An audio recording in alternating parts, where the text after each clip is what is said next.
मेजबान Mohammad Yunus. All India मजलिस इत्तेहादुल मुस्लिमीन के senior leader Syeda फलक ने ये खुसूसी बयानबाजी। शहर हैदराबाद के एक और शहर में सैयदा फलक ने ये दमदार बयानबाजी। हल्का याकूतपुरे की कंपनी के दौरान एक स्टेज प्रोग्राम में सैयदा फलक ने AIMIM के 7 MLOं के बारे में बहुत ही अच्छा बयान दिया। सैयदा फलक ने बताया कि 7 MLA 700 पर भारी है और उन्होंने मीडिया से मुखातिब होते हुए बताया कि मजलिस काम करना भी जानती है और काम लेना भी जानती है। हल्का याकूतपुरे के अवाम से बड़ी आजिज़ी और इंकिसारी के साथ अपील की कि जनाब जाफर हुसैन मेरा साहब को भारी अक्सरियत से जिताएं। आइए सुनते हैं सैयदा फलक की ये जुबानी। आगे हमारे और MLAs होंगे इंशाअल्लाह। अब फिलहाल हमारे 7 MLAs हैं और ये 7 सब पर भारी है, सब पर भारी है। मजलिस काम करना भी जानती है और काम निकालना भी जानती है। मजलिस की तरफ से मजलिस के रिप्रेजेंटेशन में आज यहाँ काम हो रहा है। बहुत लोग आएंगे लेकिन मजलिस की है और हमेशा रहेगी इंशाअल्लाह। यहाँ चाहे कोई भी हो, सबको मजलिस के सपोर्ट की जरूरत पड़ती। अस्सलाम वालेकुम वरहमतुल्लाहि वबरकातुहू।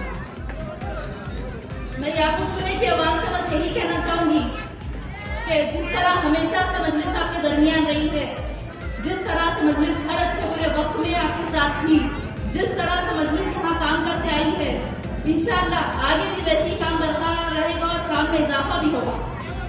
तो इस बार फिर से आपको मजलिस का साथ देना है और मजलिस को वोट देना है। यकीनन तेलंगाना पूरे हिंदुस्तान में गंगा जमुना तहजीब के लिए एक मिसाल है और अल्हम्दुलिल्लाह हमारे शहर हैदराबाद में अमन बरकरार है। और यहाँ मजलिस के रिप्रेजेंटेशन से हुकूमत की जानिब से बहुत सारे काम किए हुए हैं, जैसा कि माइनॉरिटी रेजिडेंशियल स्कूल्स खोले गए, शादी मुबारक स्कीम, और भी काम हुए हैं और काम होना चाहिए और होंगे भी। आगे हमारे और MLAs होंगे इंशाअल्लाह। अब फिलहाल हमारे 7 MLAs हैं और ये 7 सब पर भारी है, सब पर भारी है। मजलिस काम करना भी जानती है और काम निकालना भी जानती है। मजलिस की तरफ से मजलिस के रिप्रेजेंटेशन में आज यहाँ काम हो रहा है। बहुत लोग आएंगे लेकिन मजलिस की है और हमेशा रहेगी इंशाअल्लाह। यहाँ चाहे कोई भी हो, सबको मजलिस के सपोर्ट की जरूरत पड़ती। और आज जो हम हैदराबाद में शान और फख्र से रह रहे हैं, ये हमारे बुजुर्गों की बदौलत है। 1958 में फख्र मिल्लत अब्दुल वाहिद ओवैसी ने ऑल इंडिया मजलिस इत्तेहादुल मुस्लिमीन का आगाज किया था।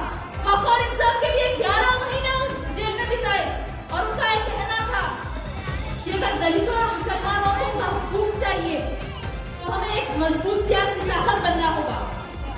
उन्होंने जो बीज बोए थे आज उसका फायदा उठा रहे हैं। और उसके बाद सालार मिल्लत सुल्तान सलाउद्दीन ओवैसी हमारे सदर थे।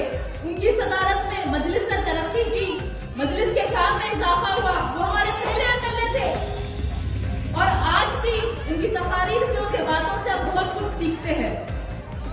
और आज शेर-ए-हिंद नकीब मिल्लत असदुद्दीन ओवैसी साहब हमारे कायद हैं।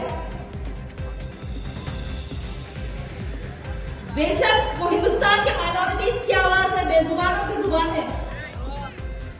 हैदराबाद उनका किला है तो हैदराबाद को और मजबूत बना होगा, हमें उनका साथ देना होगा। उनका मकसद यही है कि वो हिंदुस्तान के कोने कोने में जाए, गरीबों और मजलूमों का साथ दे, उनकी आवाज बने और उनको लीडर बनाए। तो इस बार फिर 30 नवंबर के दिन हमें हमारे इत्तेहाद का सबूत देना और हमें पूरा यकीन है कि इस बार भी यहाँ की आवाम मजलिस को कामयाब करेगी, वोटों से नवाजेगी, दुआओं से नवाजेगी। सेक्युलर पार्टी कांग्रेस मुसलमानों के वोट लेके क्या करते उसके बाद सब जानते हैं। दरगाह पे चादर बेचते, इफ्तार पार्टी में टोपी पहन के खजूर खिलाते, ईद मुबारक खत्म, गुड बाय टाटा।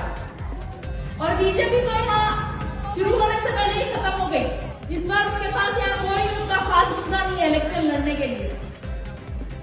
आज चाय स्पेशलिस्ट आए हुए हैं यहाँ पे, वो फिर आएंगे, योगी आएंगे, शाह आएंगे, सब यही बोलेंगे एक ही बात, वही पुराना डायलॉग, वही रिपीटेड बात। स्टेयरिंग किसके हाथ में है मालूम। एक और कोशिश करे वो जो कश्मीर फाइल्स मूवी बनाए थे, केरला स्टोरी मूवी बनाए थे, झूठा प्रोपेगेंडा चला रहे थे, फिर से वैसी एक मूवी यहाँ पे निकाले बनाए रजाकार। उसके डायरेक्टर, प्रोड्यूसर, प्रमोटर पूरे बीजेपी के लीडर्स है। अब वो यहाँ पे रिलीज होगी, बैन होगी नहीं मालूम, लेकिन इंशाल्लाह झूठ फैलाने में, नफरत फैलाने में वो लोग नाकामयाब हो गए। आप सबसे गुजारिश है इस बार फिर से ना हाथ ना कमल, खाली पतंग पतंग पतंग। जरूर 30 नवंबर के दिन अपने घरों से निकल के मजलिस के हक में वोट डालिए। आपके हल्के के उम्मीदवार जनाब जाफर हुसैन साहब को वोटों से नवाजिए, दुआओं से नवाजिए, उन्हें कामयाब करिए। और यकीनन वो एक बहुत ही हार्डवर्किंग एमएलए है जिसकी तरफ से असदुद्दीन ओवैसी साहब ने उन्हें याकूबपुरे के डेवलपमेंट के लिए चुना है। तो जरूर अपने एक एक वोट का इस्तेमाल करिए और ज्यादा से ज्यादा तादाद में उनको कामयाब करिए। शुक्रिया, अस्सलाम वालेकुम।